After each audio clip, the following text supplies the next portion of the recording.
SLBC tunnel వద్దకు CM Revanth వెళ్లనున్నారు. ఇవాళ సాయంత్రం వనపర్తి పర్యటన ముగించుకుని అక్కడి నుంచి టన్నల్ దగ్గరకు చేరుకుంటారు.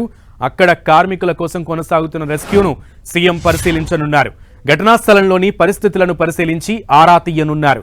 సొరంగంలో చిక్కుకున్నటువంటి 8 మంది కార్మికులను బయటకు తీసేందుకు 9 రోజులుగా రెస్క్యూ టీం తీవ్రంగా ప్రయత్నిస్తోంది. ఇవాళ ఎలాగైనా కార్మికుల మృతదేహాలను బయటకు తీసుకురానున్నట్లు తెలుస్తోంది. ఎస్ఎల్బీసీ టన్నల్ దగ్గర రెస్క్యూ ఆపరేషన్ కొనసాగుతోంది.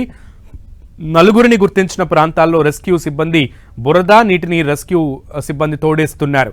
కార్మికులకు గుర్తించేందుకు టీబీఎం మిషన్ను కట్ చేస్తున్నారు. జీపీఆర్ రాడార్ డేటా మార్కింగ్ దగ్గర తవ్వకాలు తుది దశకు చేరుకున్నాయి. మరికొద్ది గంటల్లో నలుగురి ఆచూకీ లభించే అవకాశం ఉందని తెలుస్తోంది.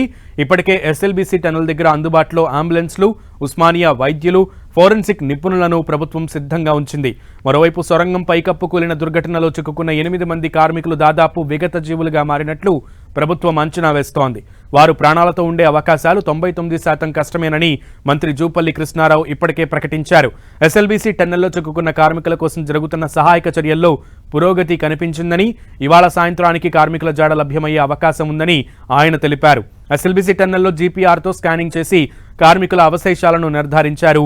ఇందులో ఇవాళ నలుగురి ఆచూకీ లభ్యమయ్యే అవకాశం ఉంది. మిగతా నలుగురు టీబీఎం ముందు భాగంలో అడుగున ఉన్నట్లు తెలుస్తోంది. అక్కడ దాదాపు 24 అడుగుల మేర బురద, మట్టి పేరుకుపోయింది. వారిని గుర్తించేందుకు ఇంకొంత ఎక్కువ సమయం పట్టొచ్చని నిపుణులు అంచనా వేస్తున్నారు. ప్రస్తుతం 120 మీటర్ల పొడవున్న టీబీఎం కటింగ్ పనులు సాగుతున్నాయి. పూడికతీత, నీటి తోడివేత, కన్వేయర్ బెల్ట్ మరమ్మతులు తదితర పనులు కొనసాగుతున్నాయి. సొరంగంలో ముఖ్యంగా కట్టర్ ప్రాంతం నుంచి ఊట నీరు పెద్ద ఎత్తున వస్తూనే ఉంది. బురద, మట్టి, రాళ్లను లోకో రైలు వ్యాగన్లలో నింపడానికి అక్కడి నుంచి ట్రాక్ వరకు 300 మీటర్ల దూరం వరకు బృందాలు నీటిలో నడుస్తూ వెళ్లాల్సి వస్తోంది. కార్మికులు కూరుపోయిన ప్రాంతంలో ప్రత్యక్ష కార్యాచరణను సిద్ధం చేశారు. ప్రస్తుతం రెస్క్యూ ఆపరేషన్లో దాదాపు 18 ఏజెన్సీలు, వాటి పరిధిలోని 54 మంది ఉన్నతాధికారులు, 703 మంది సహాయక చర్యల్లో పాల్గొంటున్నారు. సింగరేణి నుంచి 200 మంది రెస్క్యూ సిబ్బంది వచ్చారు. ప్రతి షిఫ్ట్నకు 120 మంది చొప్పున 24 గంటలు పూడికతీత చేపట్టారు.